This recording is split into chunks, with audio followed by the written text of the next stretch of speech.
morning, Rising Hope family. You all may be seated.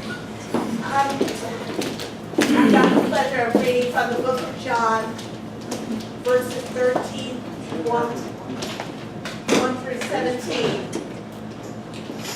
Now before the festival of the Passover, Jesus knew that his hour had come to depart from this world and go to the Father. Having loved his own who were in the world, he loved them to the end.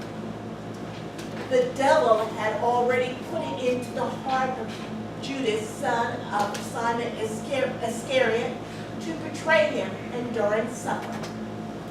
Jesus, knowing that the Father had given all things into his hands, and that he had come from God and was going to God, got up from the table, took off his outer robe, and tied a towel around himself.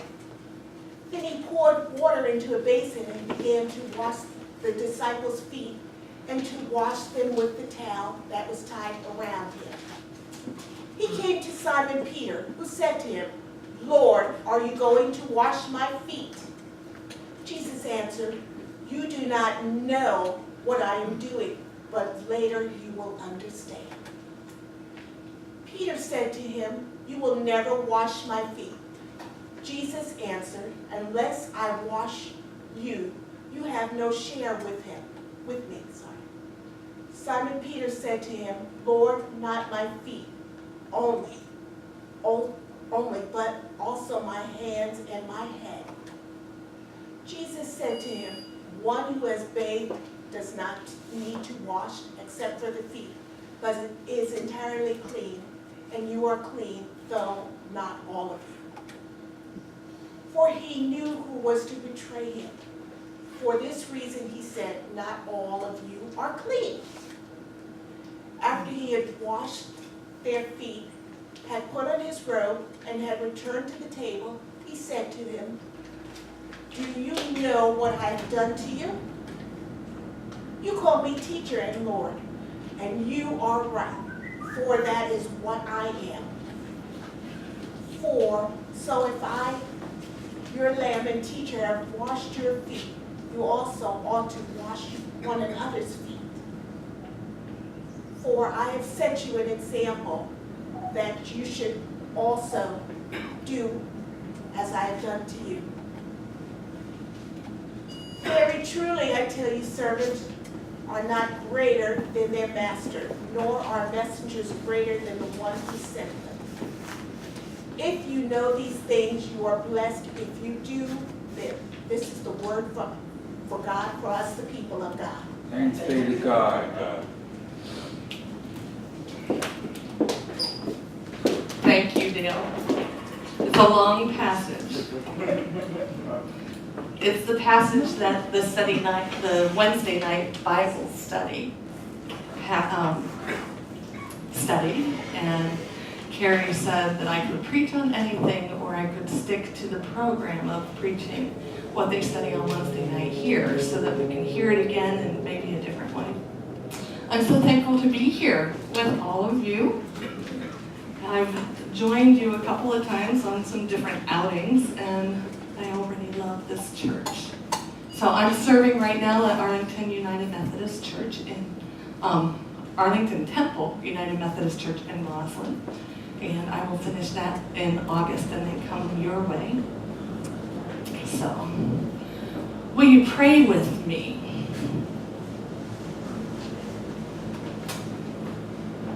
Creator God, Sovereign, Savior, Lord Jesus Christ, open our hearts today. Help us to hear your word. Help it to penetrate our hearts. Help us to know you more. And help us to hear what you would have us do, how you would have us live. Empower us to do your will. In Jesus' name, amen. So today's Bible passage and message requires us to use a little bit of our imagination.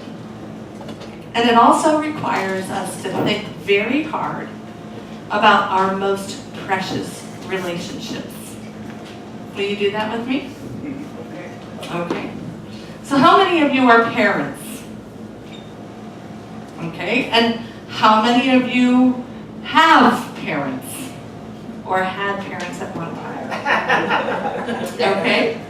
Covered everybody. How many of you have a very significant relationship or friendship that you care about? Yep. Hello. All right, we got you. So, what I would like you to do is, as I'm speaking today, I want you to think about those relationships and that special relationship the whole time. Can you do that for me? Okay.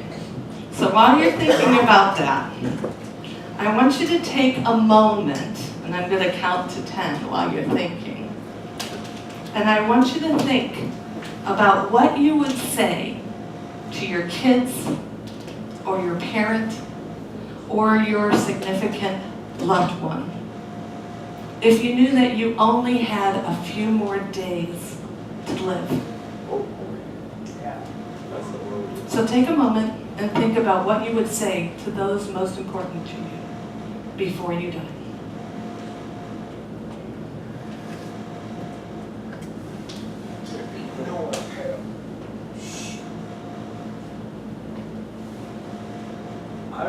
I would say to them, Okay, have you got something in mind? Okay. Would you agree with me that those words and actions might just be the most important words and actions of your life? In 2015, I was told that I had a tumor on my heart and that it would kill me if I didn't have open heart surgery to remove it. When facing this surgery, I also had to face the fact that I might just die. The first thing that I did hearing that news was I reflected on what my life had been. And more importantly, I focused on my kids, my husband, and other family members and friends. My greatest concern was for my kids. I thought about what I needed to say to them before the surgery, just in case something went wrong and I didn't make it. I found myself wanting to tell my kids everything they would need to know to ensure that they were prepared to live life well in my absence, should I die.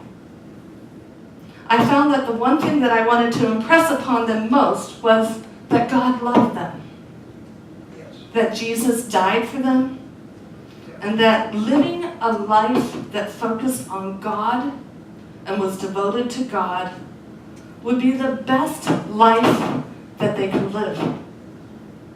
I also wanted them to know that life without God would only bring trouble. I spoke from my own experience. I wanted to tell them that a life with God was also a life of mutuality in relationship with others. Mutuality in love, mutuality in service, in community with other people. And that living that kind of life, the kind of life in mutuality, was the best kind of life they could live. When I read this passage in John for this sermon, I found myself both relating to and imagining what Jesus must have gone through when he faced the reality of his imminent death. Will you imagine with me for a moment? Okay. So it was before Passover, and Jesus knew that the time had come for him to die. Jesus knew that he would soon be with the Father in heaven, and Jesus knew that he could trust God with all that was about to happen to him, even the process of dying. While with his disciples in that upper room before they started eating their Passover meal, I can imagine that Jesus let his mind wander for a moment. Like most people confronted with their imminent death, Jesus probably reflected on his life. He was probably drawn to the highlights of the past few years.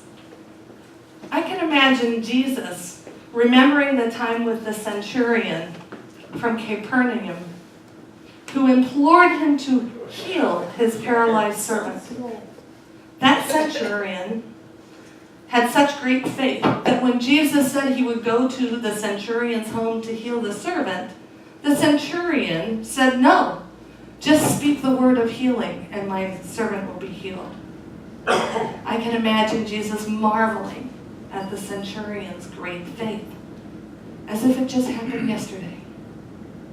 And then Jesus might have thought about Zacchaeus, that rich tax collector in Jericho, who climbed the tree to get a glimpse of Jesus while Jesus was passing by.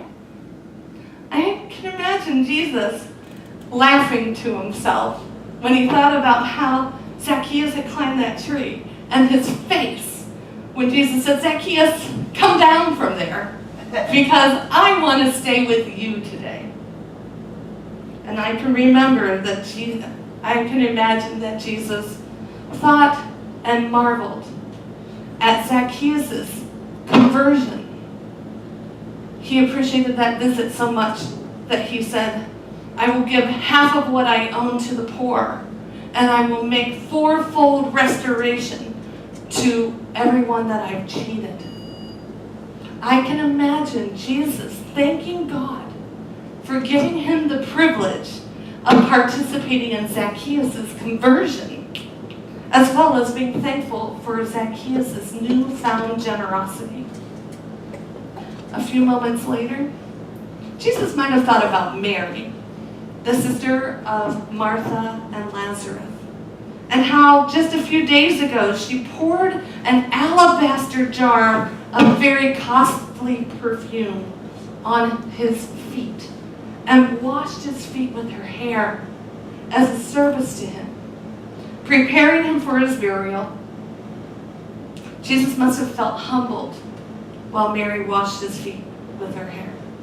And he must have also felt grateful for her extravagant love.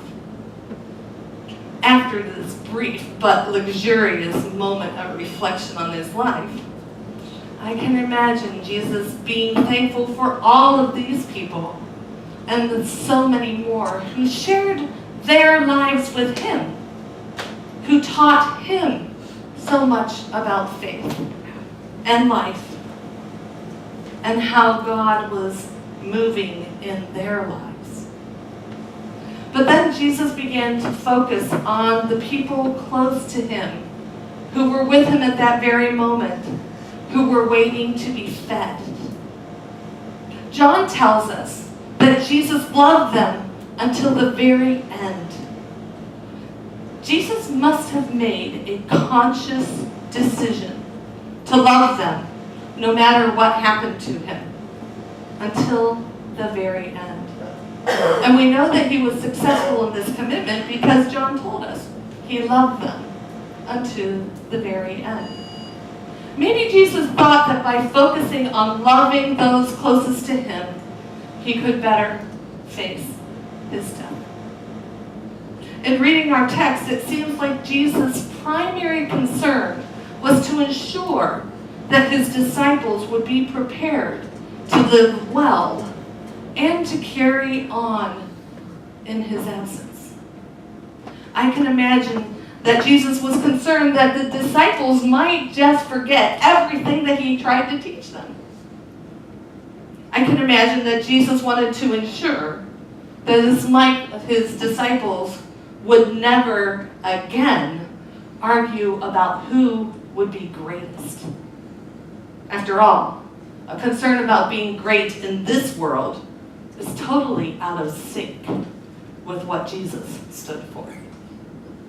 I can imagine Jesus at that moment silently praying and asking his Father to show him how to imprint on the disciples' hearts and in their minds how they should live and live it well after he was gone. At that moment, Jesus knew what he needed to do. So he stood up and he took off his robe. And he found a towel and he wrapped it around his waist. And then he found a pitcher of water and a basin and a towel. And he began to wash his disciples' feet.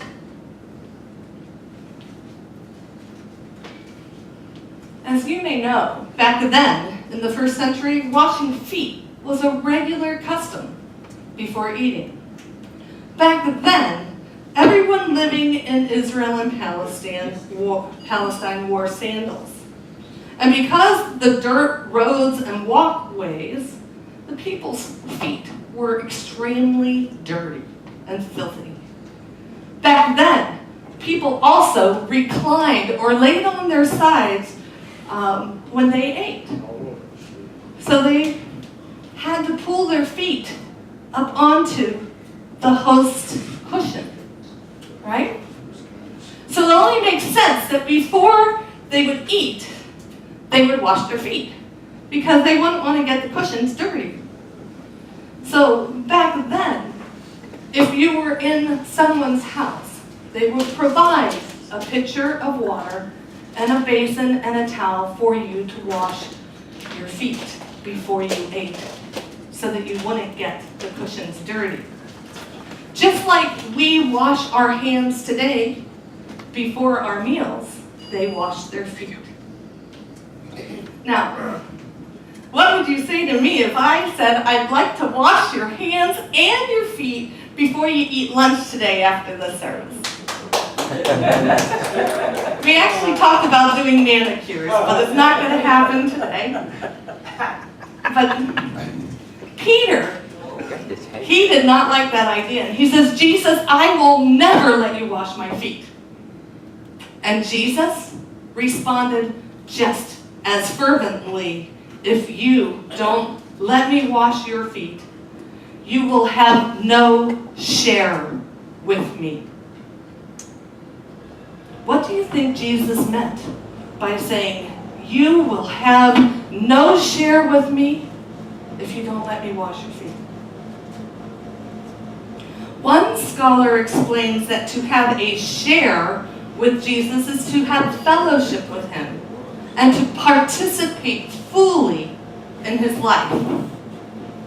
Another scholar explains that foot washing is a symbolic act of heavenly end times hospitality, through which Jesus shares his home, that is, his Father's home, with his disciples. In other words, when Jesus washes the feet of his disciples, he is acting as a host in his and his Father's heavenly home.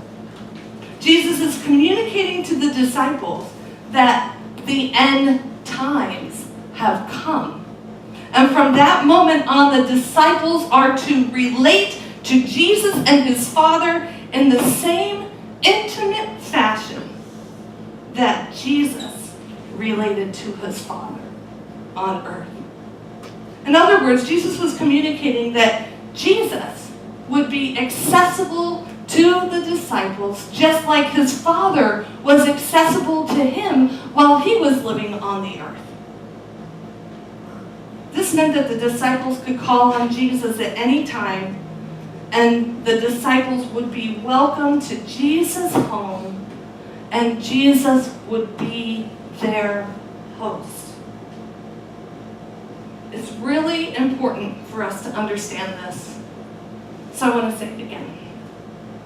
Through foot washing, Jesus is welcoming his disciples into his heavenly home to enjoy the same intimate relationship with his Father and him as he himself enjoyed with his Father. That's pretty amazing. Jesus was telling his disciples that they would, from that time forward, be welcomed in his Father's household both while they were on earth as well as for all eternity. In other words, Jesus was showing his disciples that even when he was physically absent from them, the disciples would still have access to him in his heavenly home, at his heavenly table. And Jesus and his disciples in the first, and just as his disciples in the first century would have access to Jesus, so do we in this 21st century. Understanding this can change our lives. Understanding this can help us to live well on this earth. Understanding this can help us live abundantly no matter the problems we encounter on this earth. No matter what our status is, no matter whether we are rich or poor, healthy or ill, imprisoned or free, young or old. Understanding this can help us to develop our relationships with God, with Jesus, and with one another, and have the same quality of relationship as the disciples had with Jesus. Understanding this helps us to know and experience that we are never alone, no matter what our earthly circumstance. So getting back to Peter, we now understand that if Peter would have persisted in refusing to let Jesus wash his feet, Peter would have been refusing to receive Jesus and his Father's heavenly hospitality. And Peter would have also been refusing to follow Jesus' practice of mutual love and service. Practicing mutual love and service was central to Jesus' life. Think about it. Practicing mutual love and service is what Jesus tells the disciples in that moment will be the key to their living life well and living life abundantly, no matter what circumstance is on earth. This is what Peter needed to learn that night. This is what the disciples needed to learn. And this is what we need to learn even in this 21st century. Jesus wanted to imprint on the hearts and the minds of the disciples that they must act intentionally in their relationship to ensure that they reflect the mutuality of both love and service. Because doing so would help them to live well and experience an abundant life. Now, what does mutuality of love and service look like today? Sometimes it looks like serving others, and other times like being served. Sometimes it looks like leading, and other times it looks like following. Sometimes it looks like delivering God's message, and other times like receiving God's message. Sometimes it looks like speaking, and other times it looks like listening. Sometimes it looks like giving care, and other times it looks like being cared for. This is the way Jesus had lived and with his disciples. This is the way Jesus experienced life on earth. This is the way that Jesus wanted his disciples to live, and this is the way that Jesus wants us to live in this 21st century. Jesus has modeled through foot washing that we are to be ever-loving servant leaders. Jesus has modeled that we should lead by example, that we, just as he led. Jesus has modeled that we should work to develop mutuality in our relationships rather than the one-sided, self-centered, me-first relationships personally in our lives, or the hierarchical, top-down corporate relationships characteristically forged in this world, where the master or the boss gives the orders and the servant or the worker obeys. Jesus has modeled our relationships should not emphasize superiority or inferiority. Rather, they should emphasize equal value and worth of each person, no matter what the status of their job, no matter what their color or their gender or their ethnic origin. In fact, John tells us that Jesus said servants are not greater than their masters, nor are messengers greater than the one who sent them. Both are called to wash one another's feet. Do you remember the centurion at the beginning of our talk? That centurion was a man of authority, just like Jesus, a master and a lord. He showed mutuality in relationship with his servant. Out of love of his paralyzed servant, that centurion searched for Jesus, asked Jesus to heal the servant, and believed that Jesus would help. And Jesus did. Jesus was blessed by the centurion's faith, and the centurion was blessed by Jesus' willingness to serve. The relationship was mutual. Do you remember Zacchaeus, the rich but unpopular tax collector? Zacchaeus was so thankful